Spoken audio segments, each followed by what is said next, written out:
کسی جرم کے ارتکاب پر جو سزا دی جاتی ہے، تو ایک تو ہے جس کو حد کہا جاتا ہے، دوسری قصاص ہے، تیسری تعزیر ہے۔ حد یعنی وہ سزا جو کسی جرم کے ارتکاب کے اوپر شریعت نے مقرر کر دی ہے، اس کو حد کہا جاتا ہے۔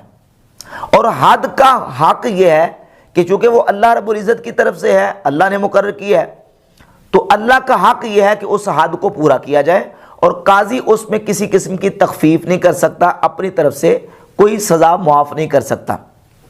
جبکہ جو تعزیر ہے، تعزیر یہ حاکم وقت اور قاضی کی ثوابدید کے اوپر ہوتی ہے کہ قاضی اپنی ثوابدید پر اس جرم کے ارتکاب پر کیا سزا دینا چاہتا ہے، جرم کس لیول کا ہے، کس درجے کا ہے، اس لیول اس درجے کے مطابق اس کو سزا دی جائے گی۔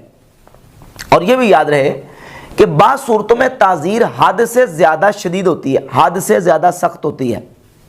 اور وہ کتنی سخت ہوتی ہے؟ فقہ حنفی کی کتابوں میں سے در محتار کی جلد 3 صفحہ 179 پر ہے کہ یکون التعزیر بالقتل، کبھی کبھی تعزیر قتل تک ہو جاتی ہے، یعنی ایک بندے نے ایسا گناونا اور ایسا گھٹیا کام کیا ہے کہ جس کے اوپر وقت کا قاضی اور وقت کا حاکم اس کو تعزیراً قتل بھی کروا سکتا ہے۔ مثال کے طور پہ دیکھیں، ایک بندہ غیر شادی شدہ ہے، وہ زنا کرتا ہے، تو زنا کی حد یہ ہے کہ اس کو 100 کوڑے مارے جائیں، زنا کی حد 100 کوڑے مارنا ہے۔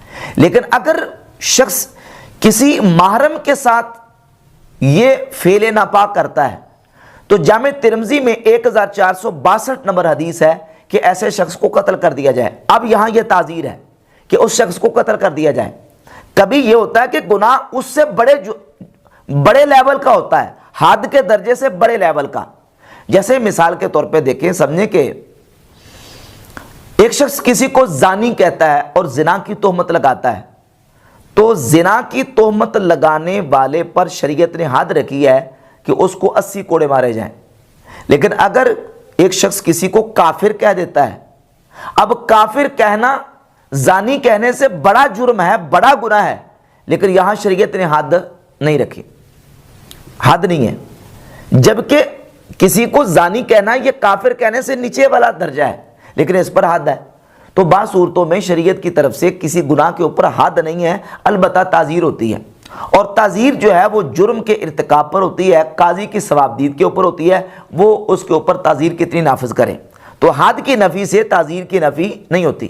جیسے جامع ترمذی میں حدیث ہے 1455 1455 نمبر حدیث، اس کے تحت امام ترمذی رحمۃ اللہ علیہ نے سیدنا عبداللہ ابن عباس رضی اللہ تعالیٰ عنہ کا فتویٰ پیش کیا ہے کہ من اتا بہیمتن فلا حد علیہ، جو کسی جانور سے منہ کالا کرتا ہے اور کسی جانور کے پاس آتا ہے، یعنی اس کے ساتھ منہ کالا کرتا ہے، فلا حد علیہ، اس پر کوئی حد نہیں۔ یہ عبداللہ ابن عباس کا فتویٰ ہے، جامع ترمذی میں 1455 نمبر حدیث کے تحت امام ترمذی رحمۃ اللہ علیہ نے ذکر کیا۔